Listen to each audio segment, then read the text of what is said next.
Satánico Pandemonium cumple 50 años, el inclasificable clásico mexicano. Hace 50 años el director Gilberto Martínez Solares sorprendía al mundo. Artífice de más de 160 películas, muchas de ellas englobadas en la época de oro del cine mexicano, estrenaba un delirio visual tremendamente bien filmado, estupendamente actuado y montado llamado Satánico Pandemonium, una aberración dentro de su filmografía y del cine mexicano de la época. También conocida como La Sexorcista, la película es una mezcla de terror, cine fantástico, melodrama y non-exploitation, el subgénero repleto de historias de monjas rebeldes que comenzaba a poblar las pantallas de cine en la década de los 70. Sin embargo, Satánico Pandemonium es mucho más. Admirada en todo el mundo, referenciada por directores como Quentin Tarantino, inclasificable y ambigua, ha impulsado cientos de conversaciones en todo tipo de medios. Estrenada en junio de 1975, la película atípica del gran Gilberto Martínez Solares cumple ya 50 años. Y queremos celebrarla revisándola desde el siglo XXI al lado de nuestra invitada, Edna Campos Tenorio, directora de Macabro, Festival de Cine de Horror de la Ciudad de México y amiga de Cine Garage. Entremos pues a la orgía casi psicodélica de Satánico Pandemonium a 50 años de su estreno. De eso trata este episodio. Yo soy Eric Estrada, esto es Cine Garage, aquí cabe todo el cine. Queridísima Edna Campos, no sabes qué gusto me da platicar de este tipo de películas contigo. No voy a decir más. Bienvenida a los micrófonos Cine Garage para hablar de Satánico Pandemonium. Hola, querido Eric, mucho gusto en estar otra vez contigo. Ya sabes que me encanta venir a platicar de películas que creo que a los dos nos gustan generalmente y Sí. y bueno, por supuesto, pues compartir con todo el público de Cine Garage. Mismo público al que invitamos en este momento a suscribirse al podcast Cine Garage. Denle en este momento al botón de suscribirse, denle al icono de la campana para que estén al tanto de todas nuestras notificaciones y apariciones. Nos ayuda mucho que lo hagan, de verdad. Sabemos así dónde nos escuchan, cuándo nos escuchan, sabemos en qué países nos escuchan. Son ya más de 45 países, Edna, que van a escuchar esta plática. Lo voy a poner así, de una de las películas más universales del cine mexicano. Ahora que investigaba, es apreciada prácticamente en todo el mundo. No sé si tú tenías ese dato, Edna. Pues fíjate que no sabía yo que fuera tan, digamos, apreciada. Pero sí, he notado que es una de esas películas de culto que sí, se buscan por muchos lados, ¿no? Y que bueno, por supuesto, cineastas que, pues, son muy, conocidos a nivel mundial, ¿no? Como Robert Rodríguez, pues, ahí le hizo un guiño que va mucho más de un guiño, ¿no? A Satánico Pandemonium. Ahorita platicaremos un poco de ello, ¿no? Porque creo que es una de las influencias, Ahora definitivamente. vamos hacia allá y vamos a llegar hasta Salma Hayek, por lo que dices. Así es. Pues bueno, creo que podemos empezar por el director, porque la gente que no tenga, especialmente que nos escuchen fuera de México, la gente que no tenga bien ubicado a Gilberto Martínez Solares o que lo tengan ubicado solamente por esta película, lo cual es tremendamente comprensible, porque de nuevo creo que es su película más universal. Gilberto Martínez Solares es así de fácil uno de los grandes pilares del cine nacional. Tiene, lo decía en la entrada del podcast, más de 160 películas. Comenzó a filmar en los 30, apenas entró el sonido al cine, él ya estaba filmando, filmó hasta la década de los 90 y fue uno de los constructores, digamos, del brazo de cine popular dentro de la época de oro del cine mexicano. Sí, definitivamente creo que, después de esta época de oro, que bueno, se podría revisar un poco y Sí, hay que revisarla, sí, se podría sí. cuestionar algunas cosas, ¿no? Por qué, pues, por qué había tanto dinero, por qué se hacían cierto tipo de películas, vamos, todo eso, ¿no? Cómo fue que se hizo todo un Star System, mexicano, ¿no? Que en realidad, pues, fue una cuestión muy de Hollywood y que además tenía que ver con la guerra, ¿no? Entonces, eh, una vez que viene esa decadencia, ¿no? Esa caída después de que, pues, se fue todo el capital norteamericano, se regresó a Estados Unidos, y de repente, bum, nos quedamos, sin nada, ¿no? Para hacer, o sea, me refiero al dinero, ¿no? Para hacer, películas.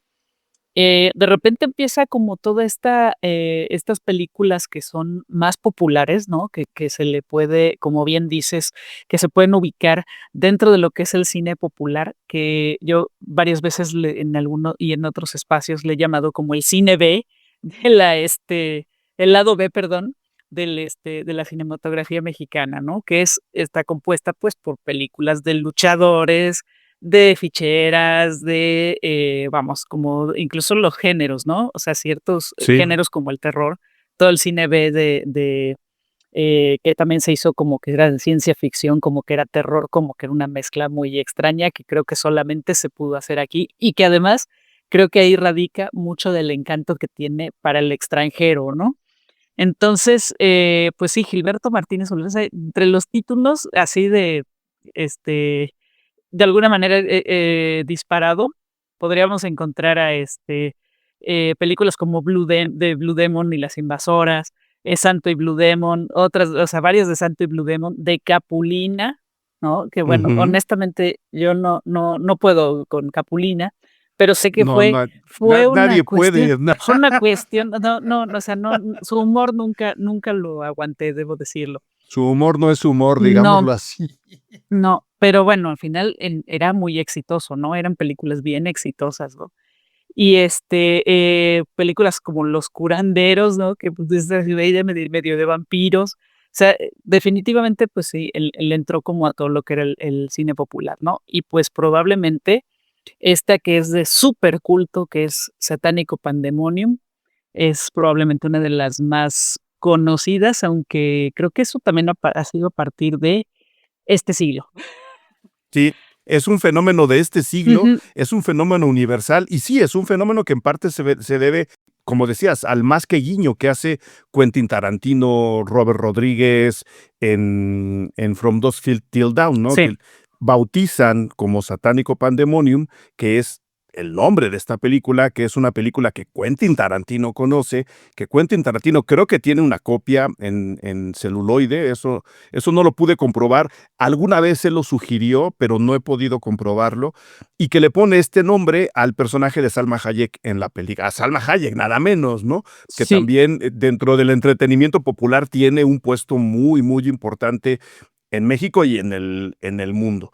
Yo lo decía en la entrada, Edna, es una película es una especie de aberración en el mejor sentido de la palabra, justo por lo que acabas de decir, porque el cine de Gilberto Martínez Solares no era para nada lo que tenemos en Satánico Pandemonium. No. No había hecho horror, y voy a entrecomillar, en serio, no había hecho cine fantástico, en donde también creo que podemos acomodar la película en serio. No había, creo que, antecedentes claros del famoso nonsploitation en el cine mexicano, este subgénero donde las monjas son el personaje central y sufren todo tipo de iluminaciones, ataques satánicos, maltratos físicos, psicológicos. En el cine mexicano no había eso y sin No. embargo no es una película de terror, no es una película de nonsploitation, tiene bastante de melodrama y tampoco, digamos, es una película que esté en el lado de entretenimiento que Gilberto Martínez Solares había explotado también. Nada más voy a dar un dato. Uno de los nombres emblemáticos en su filmografía es El Rey del Barrio, Ujú. que es entretenimiento popular. Don Gilberto fue uno de los constructores del personaje de Tintán, la gran figura del cine cómico mexicano, de la comedia cinematográfica mexicana, que entendió también el paso y el peso del cine popular, que cuando, como dices, la época de oro se desintegra. Bueno, el oro que creíamos bañaba la época se desintegra. Entramos a una decadencia temática y él mismo hace una nueva versión del Rey del Barrio con Alfonso Sayas, al cual rebautiza como El ratero de la vecindad, que está enmarcado en la sexicomedia mexicana de los 70. Nada que ver con lo que hizo con El Rey del Barrio, pero es exactamente la misma historia. Es decir, el entretenimiento que él proponía era muy claro. Y esta película, repito, en el mejor de los sentidos, es una aberración, no encaja en nada de lo que él había hecho antes, Edna. No, yo lo siento más, que podrían entrar, incluso en lo que se le conoció, que creo que hubo una gran influencia, aquí en México de ello, del cine este de destape, que era español, ¿no? O sea, el cine de destape era completamente español, ¿no? Y Que era de bueno, la misma época, y más o era de la menos. misma época, ¿no? En la que, bueno, se fue, digamos que fue flexibilizándose la censura, que era muy fuerte en España, por la cuestión de la dictadura de Franco, y de repente, pues, empezamos a ver que hay muchos desnudos, hay escenas eróticas, o sea, como además a la menor provocación, o sea, no era Sí, algo realmente, como dijeran por ahí, no lo justificaba tanto el guión, ¿no? exactamente. Entonces en entonces, creo que va por ahí, ¿no? Y ahí es donde encuentras cierta, podríamos ubicarlo en el grupo de Alucarda, en el grupo de, La mansión de la locura, o sea, que tienen toda esta influencia de este cine que también, bueno, también viene de Estados Unidos, ¿no? Todo el Silent Exploitation viene tanto de Estados Unidos como de Europa, ¿no? Entonces, creo que sí buscaron como, entrar con ese tipo de público, ¿no? Además, bueno, escenas eróticas que, bueno, si ves la película ahora, que debo decir que sí la vi ayer porque dije: "Necesito tenerla fresca", ¿no? Sí, Si la ves ahora, pues, es en realidad muy, hasta cierto punto inocente, ¿no? En cuanto a lo que se ve, pero a lo que sugiere, creo que todavía sería un tema tabú en este momento, ¿no? Porque okey. estamos hablando de distintos, temas como, pues, lesbianismo entre las monjas, la tentación, ¿no? Que además es muy, los símbolos son muy, muy religiosos, ¿no? Se aparece el diablo con una manzana, ¿no? O sea, está aludiendo completamente a todo la Biblia, ¿no? Toda esta parte bíblica, ¿no? Eh, por otro lado, estamos viendo pedofilia y violación, pero además pedofilia de una mujer hacia un chico, ¿no? O sea, una mujer Sí, ya mayor hacia un chico, ¿no? Y además hay violación de una mujer al chico, ¿no? O sea, y bueno, del diablo a la mujer y bueno, todas estas cosas, ¿no? Tal como se presenta en la película, pues sí, no es agresivo a la vista, ¿no? Definitiva, ni psicológicamente, ¿no? Yo me puedo imaginar esta película, no sé, si lo hubiera realizado Amat Escalante, ¿no? por ejemplo. Creo que hubiera sido así. A mí me hubiera explotado el cerebro si lo hubiera hecho así con las características que maneja luego Amat Escalante, que hace películas muy, muy fuertes, ¿no? Eh, yo podría imaginarme eso y digo, pues creo que sería una cosa Sí, bastante fuerte, ¿no? O sea, que sí, psicológicamente creo que sería mucho más, violento, por decirlo de alguna manera, ¿no? claro, más gráfica, digamos, ¿no? Porque Amad es mucho más gráfico Es para ese mucho tipo más de gráfico. temas. Sí, pero creo que también, bueno, responde obviamente a la época. Vemos justamente que, pues, era de muy bajo presupuesto la película. Eh, cuando hay sangre, pues, se ve de plano la pintura, ¿no? Los efectos visuales, pues, son completamente todavía son diría yo, de la época del cine mudo, ¿no? Así, Sí, ¿no? el cuchillo que se retrae, ¿no? El diablo que desaparece detrás de Sí, una cortina de humo, que es un sí, corte directo. pero tiene un gran encanto. No, la película es maravillosa a nivel visual. Sí, Esa es parte de la ambigüedad que tiene la película. Ahora volvemos a lo anecdótico, como decías, hay violación, hay pedofilia, hay asesinato. Creo que nomás le faltó el incesto, creo que nada más. porque ya de plano no cabía en el Ujú, guión. ujú, Un guión que creo que hay que aclararlo, escribió Adolfo Martínez Solares, ujú. Gilberto Martínez Solares al lado de su hijo, que también es una cuestión bastante significativa, porque como decías tú, están aludiendo a un tipo de cine que se estaba desarrollando en esos años, probablemente, y creo que lo consiguieron y lo siguen consiguiendo 50 años después, buscando acercarse a un público mucho más joven. ¿No? Este juego de dos generaciones le da a la película justo todo lo que acabas de decir, un encanto bien, bien bonito. Ahora volvemos, repito, a lo temático. Creo que todo el ojo, como dicen, los efectos visuales probablemente son del cine mudo y eso le da un encanto extra a que exprimieron cada uno de los pesos que tenían. Y dos, a que se nota, porque lo estuve checando ayer que la revisé también, se nota la mano de un director que creció haciendo cine. Ujú. Los cortes son súper precisos Sí. para esconder todo tipo de errores. Ujú. Los poquitos movimientos de cámara que hay son súper medidos para hacer lucir escenarios, el vestuario, la fotografía realmente es. Muy buena.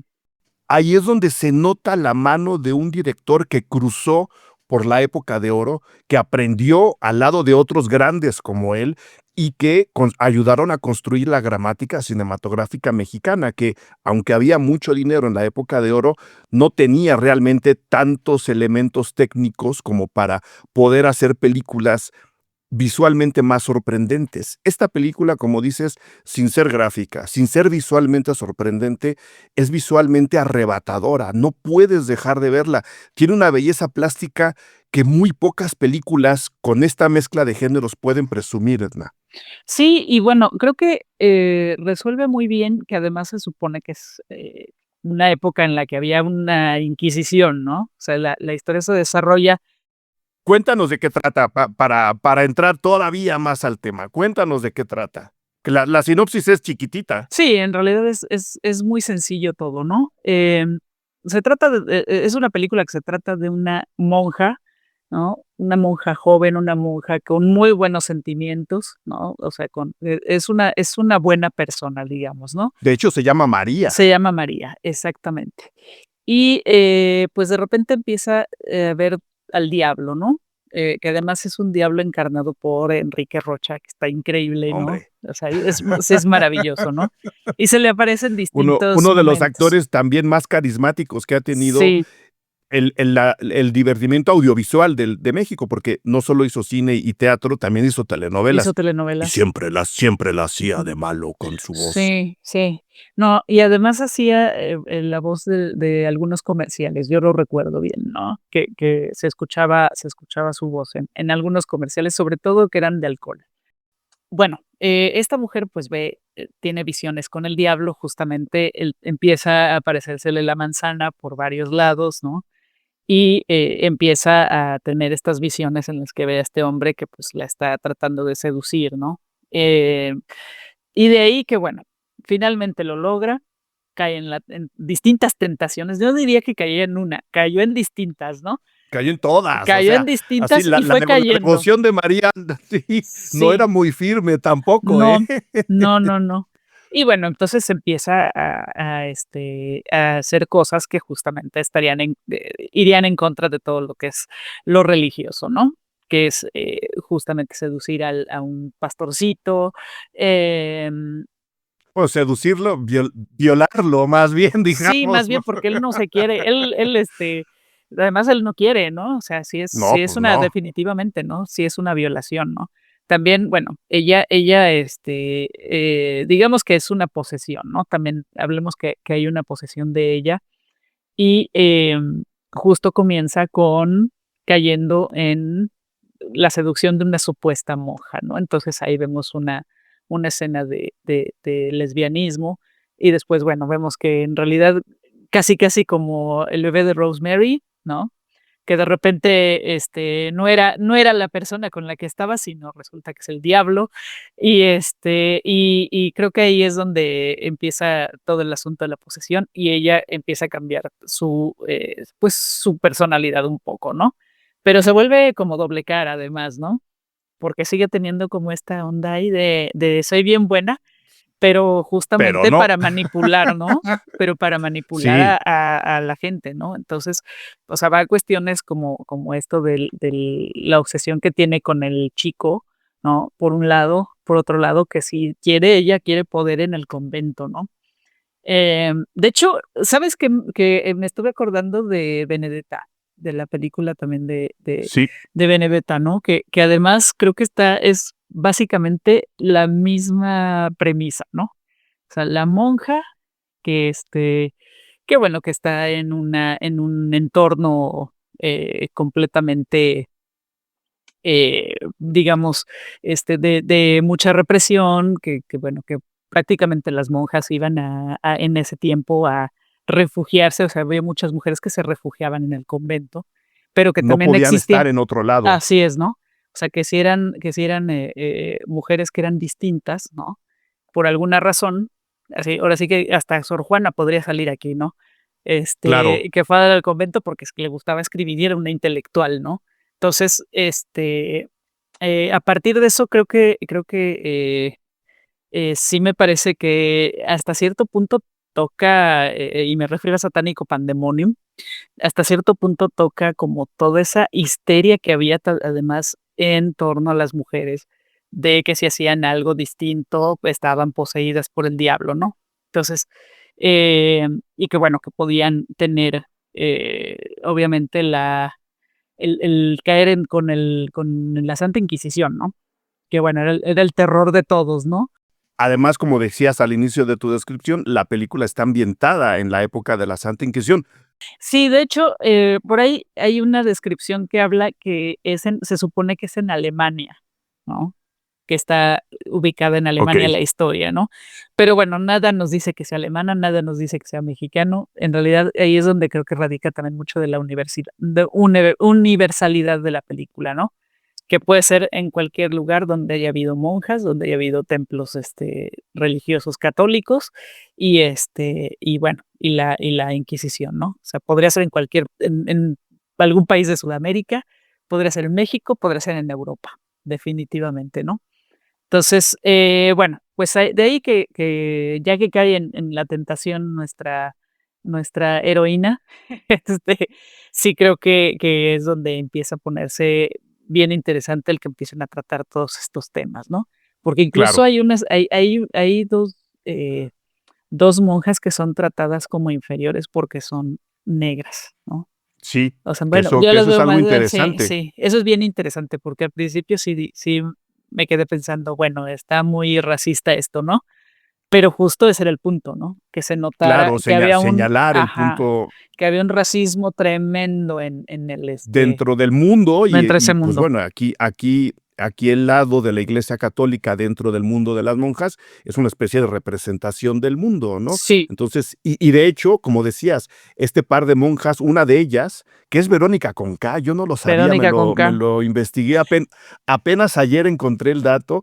Verónica Conká, que luego se hizo famosa como cantante en la década claro, de los 80 Verónica en Conca, México. sí, Em, ella dice: "Yo no, o sea, mi plan de vida, siendo como soy, siendo negra, no tenía futuro. Mi único futuro estaba en este convento, y resulta que aquí me tratan me igual de tratan de la mal que allá patada, afuera". Entonces, sí.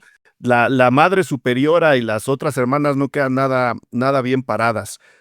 Sí, porque además nuestra monja es bien rubia, ¿no? Y hablando de nuestra monja, y hablando de la heroína, que como dices, por supuesto, es bien rubia, y creo que además el trabajo de interpretación que hace Cecilia Peset, Es muy que bueno. ahora hablaremos de su caso, es muy bueno. La película es bien ambigua, más allá del final, que es muy al estilo del Gabinete del Doctor Caligari, ¿no? Ujú. Así como de ¿qué pasó? ¿No? ¿Quién era el bueno? ¿Quién era el malo? ¿De qué estamos hablando aquí? ¿Estamos señalando represión sexual? ¿Estamos señalando un mundo de opresión dentro de la Iglesia Católica? ¿Estamos acusando a la Inquisición? ¿O estamos hablando, como decías, ¿no? de pulsiones sexuales oprimidas por un mundo muy dictatorial, que es Ujú. el del patriarcado? ¿De qué estamos hablando? Que el final nos descoloca por completo. Y parte de esa ambigüedad, el final, por supuesto, no lo vamos a contar para que la gente que no la ha visto se la eche Sí. y quede igual de confundida cuando que queda uno después de haberla visto veintitantas veces. Parte de esa ambigüedad es justo el papel de María. No es precisamente una blanca paloma, no, como decía yo hace rato, no es la mujer más devota del mundo, porque cae en todas las tentaciones que Luzbel le pone enfrente, en todas y cada una de ellas, y sin embargo, por lo menos me ocurre a mí, siento una enorme simpatía por ella. Sí, O sea, no es que la odiemos, ¿no? no. Que como dices, ahí se conecta otra vez con Benedetta de, hombre, lo que está pasando ahí no está para nada bonito, pero sigo estando de tu lado. Es un personaje bien ambiguo, Edna, y creo que la Ujú. mejor manera de verlo es como decías tú, tenemos que revisar cómo se estaba viendo el mundo femenino en esa época, 1975, una explosión entre psicodelia y dictaduras en buena parte del continente y situaciones políticas muy convulsas de parte de México. El mundo femenino seguía como ahí, enclaustrado, nunca Ujú, mejor dicho, ujú. y muy poco observado, Edna. Digo, nos muestra un poco obviamente desde una visión masculina, ¿no? Sí, El cómo, pues, se ven hasta cierto punto como objeto, sexual, ¿no? O sea, creo que, también una de las cuestiones que tiene la película es que sí tiene muchas alusiones eróticas, ¿no? Incluso en la parte en que ella se está martirizando, ¿no?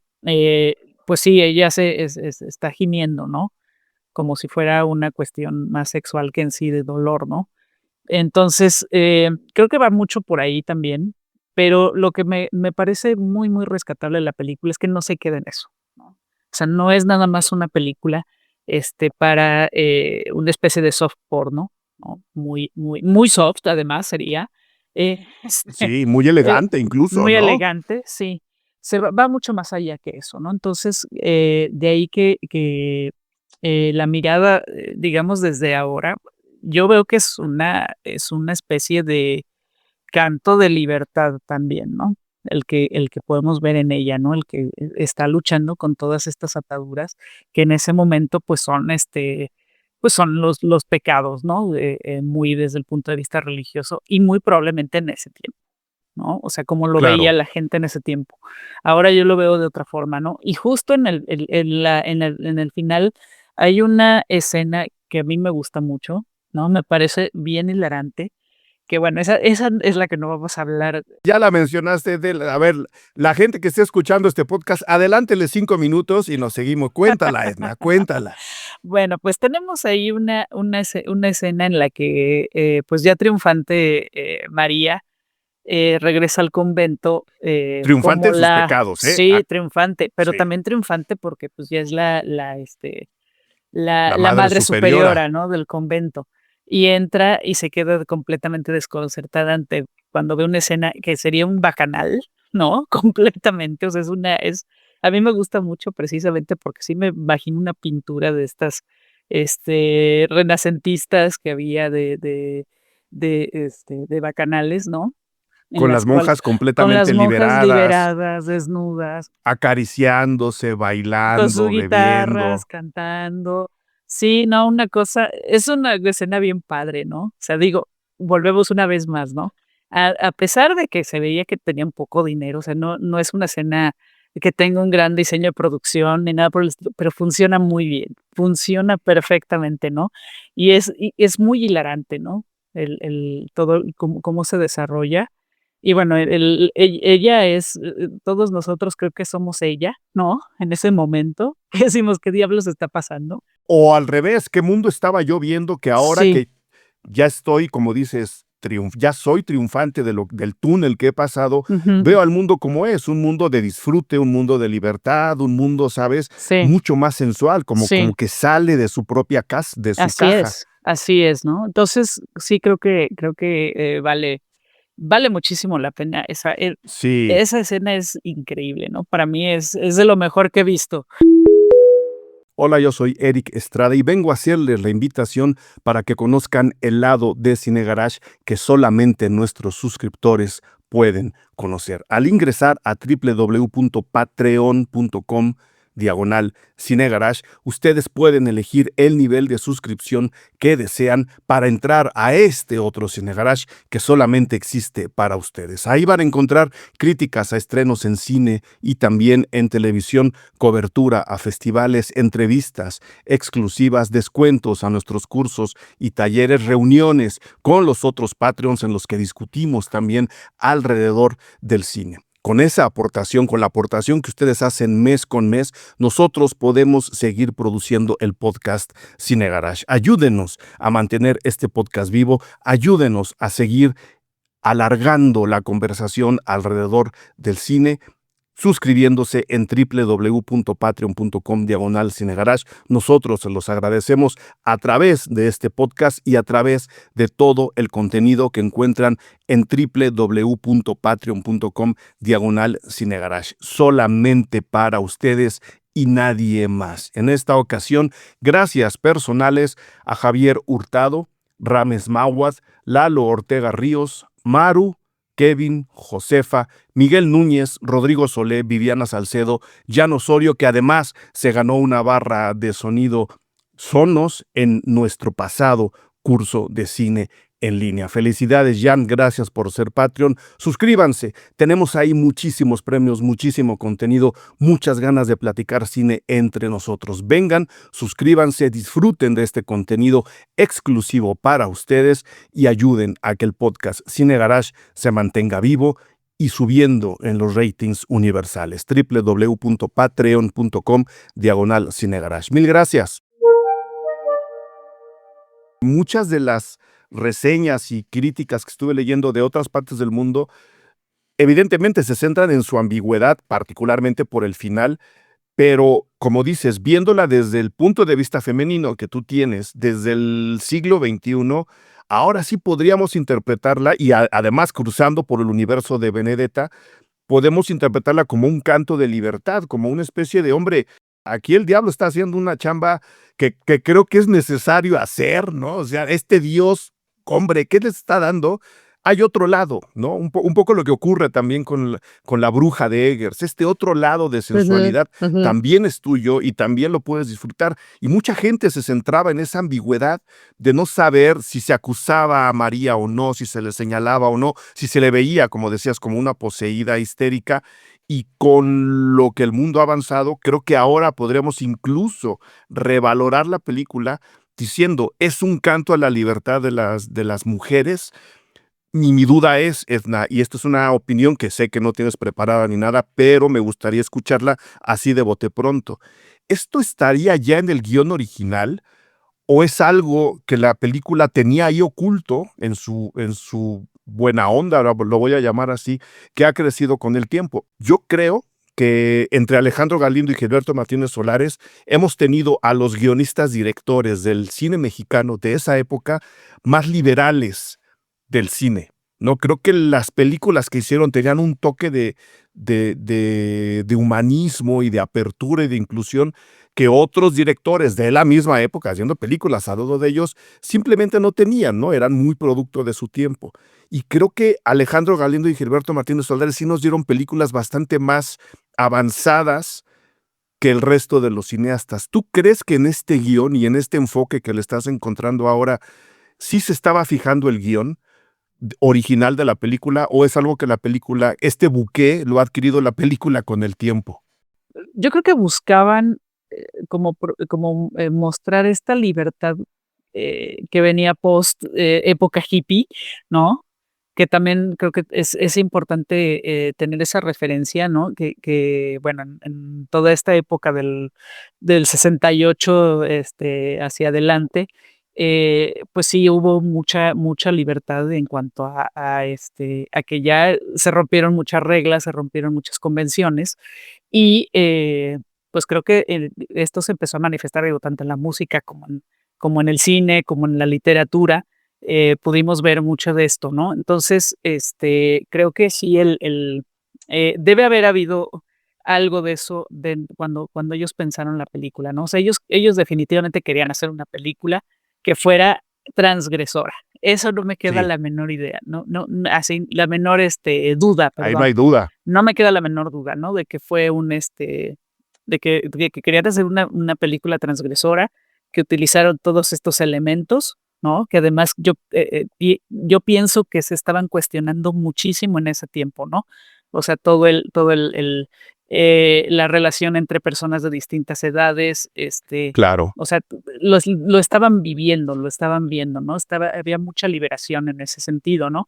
A pesar de que México es un país súper conservador, ¿no? Y sigue siendo muy conservador. Estamos a muy poquitos años del Halconazo, Sí, estamos a muy poquitos años de Avándaro, es decir, estamos en el mundo que retrató la Roma de Cuarón, para que sí, lo exacto. ubiquen en el tiempo. Ujú. Cuando ustedes vean Roma, imagínense a las Exorcista, que es el segundo nombre de la película, en los cines de México. El cine mexicano no estaba haciendo nada parecido. No, no, no, no, no. Y era, bueno, yo veo que, bueno, era el tiempo en que se hacían películas como La Pando, como Canoa, como, vamos, todas estas que son de corte social muy fuerte, ¿no? Y que son Y muy, más muy de autor valiosas también. y más de autor, ¿no? O sea, también, digo, tiene que ver con un poco con la historia y de lo que estaba pasando justamente en el cine mexicano y que estaba muy relacionado con los cambios sociales, ¿no? Y políticos.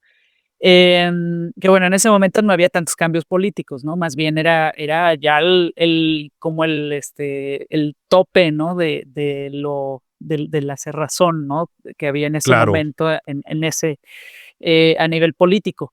Pero, pues sí vemos como que estaba Jodorowsky, o sea, apareció Jodorowsky, que también, bueno, era, una cosa impresionante todo lo que filmaba.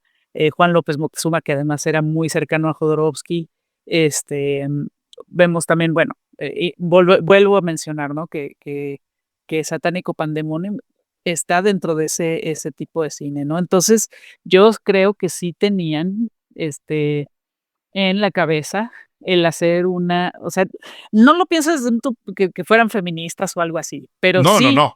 pero sí creo que buscaban como que se viera esa, liberación que ya se estaba viviendo a nivel social, ¿no? Eso no Claro. me queda como decía, no me queda la menor duda.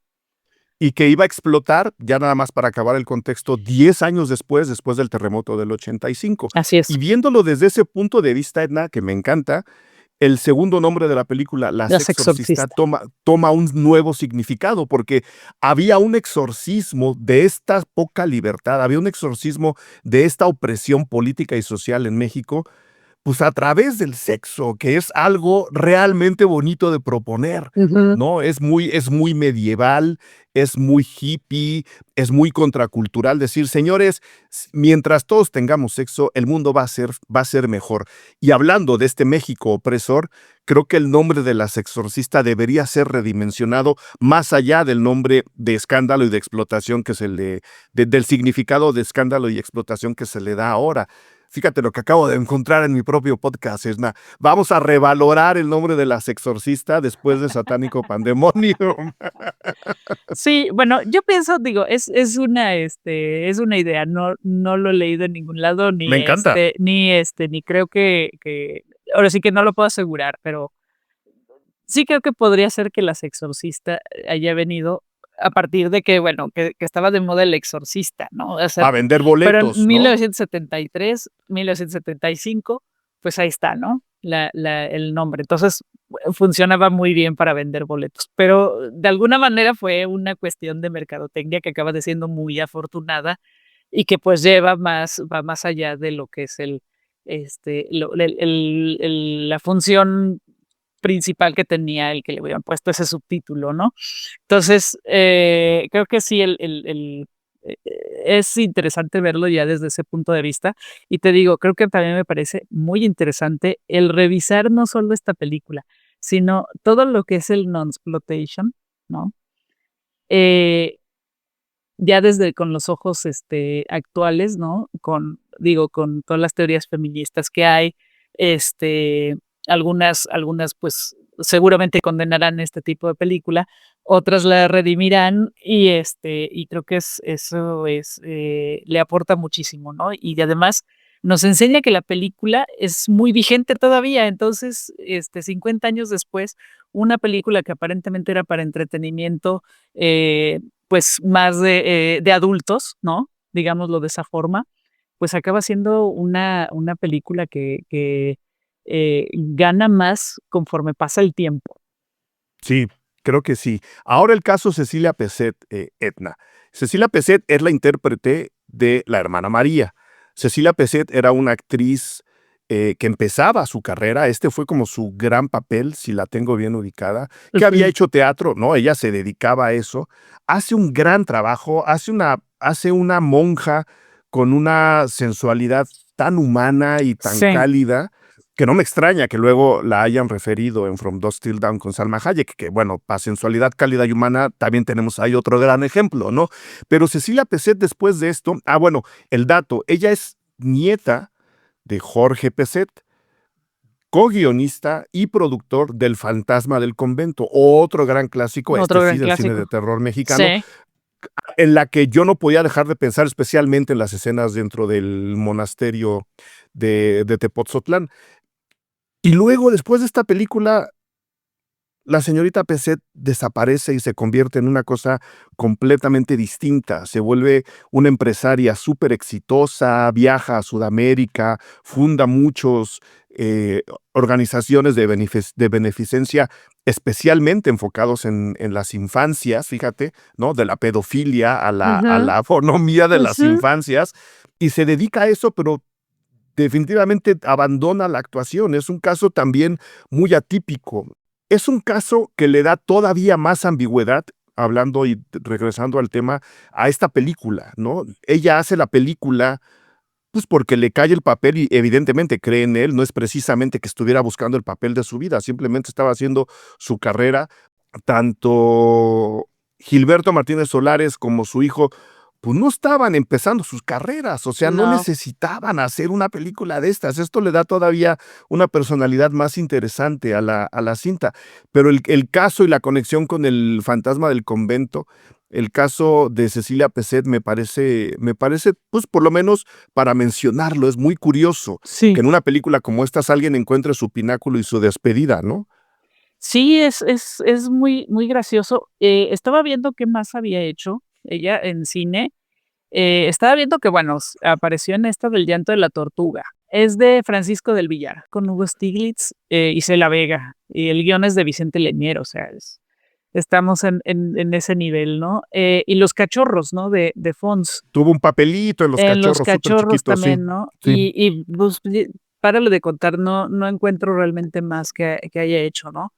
Pero sí, bueno, son películas fuertes las 3, ¿no? Si lo vemos Sí, desde ese punto ya, en grupo, son 3 películas fuertes, son 3 películas que, digo, desde distintos puntos, pues son, importantes para la historia del cine mexicano, ¿no? Entonces, pues sí, yo decía, bueno, ¿ella de dónde es? ¿De dónde salió? También me puse a investigar, tal lo que mencionas, ¿no? Que era una mujer que realmente tuvo una breve carrera, como actriz, pero bueno, pero quedó ahí, quedó ahí, ¿no? ahí Con quedó. con con Satánico Pandemonium, ya quedó, para la posteridad, ¿no? Hombre, no, sí, sí, Definitivamente. no.